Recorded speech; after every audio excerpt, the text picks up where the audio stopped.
Hey guys, welcome back to the channel and welcome back to another Free It Friday. Today's unveiling, we have 4 Paganis here.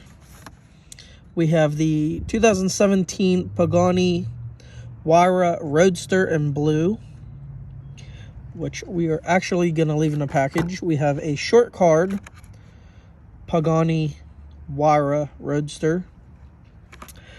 Looks like it's finished in Rosso Dubai. Sparkly red. We have a silver 2017 Pagani Roadster. 50 years of Hot Wheels as well. And we also have the Zamac 2022. This is the most messed up card, so we are going to break this one open.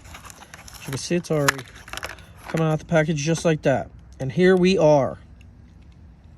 Look at that detail. Very cool. Zoom this in a bit. There we go.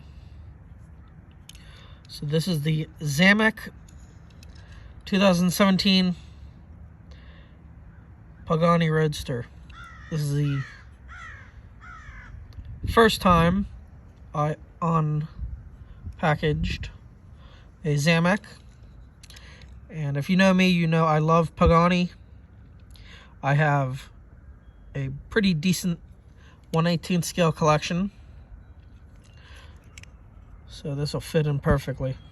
As you can see, it has the quad tips, exhaust, great detail in the back here. I love what they did with the Roadster with the tail lights. If you can see that or not. And I'm gonna throw up some photos. I'm gonna throw up some photos of the real cars that I've shot throughout the years. So pretty cool. That's it, guys. That is our unboxing and Free It Friday. Let's go. Now off to find more Zamacs and hunt for more Hot Wheels. So definitely tune in next week. Be sure to check out the Instagram page, Steve Ray Photo, and also my website, Steve Ray Photography. And I'll see you guys next time.